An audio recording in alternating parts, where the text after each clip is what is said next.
برقع بھی ایک نئی ڈیزائن کا ہے کہ سارا جسم ڈھکا ہوا اور چہرہ اور آنکھیں کھلی ہوئی. یہ کیا ہے بھائی؟ اصلی مال جہاں خطرہ ہے. اس کی تو مثال ایسی ہے کہ کوئی بکری کا گوشت لے جا رہا ہو اور اس کو کھلا ہوا، چیلیں تمام لہرا رہی ہیں اور اس کو کھلا لے جا رہا ہے، مگر بکری کا پایا جو ہے وہ اس کو چھپائے ہوئے ہے.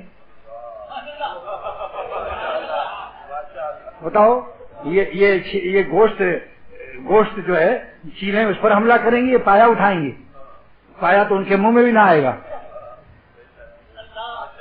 تو یہ شعر یاد کر لو، اے دیکھنے والوں مجھے ہنس ہنس کے نہ دیکھو، تم کو بھی محبت کہیں مجھ سے نہ بنا دے. یہ اختر وہ بات پیش کر رہا ہے جو بہت ہنسا گیا ہے. مجھ پر بھی لوگ ہنستے تھے کہ دواخانہ نہیں کھولتا، پیر کے پاس پڑا ہوا. میں نے کہا میں دنیا کے ساتھ بے وفائی مگر پیر کے ساتھ بے وفائی نہیں کر سکتا کہ میرا شیخ بڈھا ہو گیا، کوئی ان کا کرنے والا یہاں نہیں ہے. اللہ تعالیٰ کا شکر ہے جس نے ہم کو وفاداری کی توفیق بخشی. لہذا شعر بھی سن لو. میرے حال پر تبصرہ کرنے والوں، میرے حال پر تبصرہ کرنے والوں، تمہیں بھی خدا عشق یہ دن دکھائے، تمہیں بھی خدا عشق یہ دن دکھائے. دیکھ لو کتنے لوگ ایسے ہیں جو یہاں پہلے داڑھی نہیں تھی، اب داڑھی رکھ لی.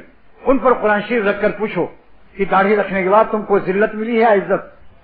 2-4 دن ہنسنے والے ہنسنے دو. الیکشن میں جیتنے کے بعد جب وزیر اعظم کی کرسی پر بیٹھ جاتا ہے تب کوئی کسی کے مجال ہے کہ اس پر گندا ٹماٹر یا گندا انڈا پھینک دے؟ الیکشن کے زمانے میں پھینکتے ہیں. تو جب شروع کا الیکشن ہوگا تو ضرور ہنسیں گے، لیکن انشاءاللہ جب ایک مٹھی داڑھی آپ کی ہوگی اور سب سمجھ جائیں گے بھائی یہ ناقابل واپسی ہے، یہ اللہ کے پاس بہت دور تک جا پہنچا ہے، اب اس پر ہماری شیاطین کی محنت اس پر رائے نہ جائے گی، تو انشاءاللہ تعالیٰ پھر آپ دیکھیے، پھر اسی سے دعا کرائیں گے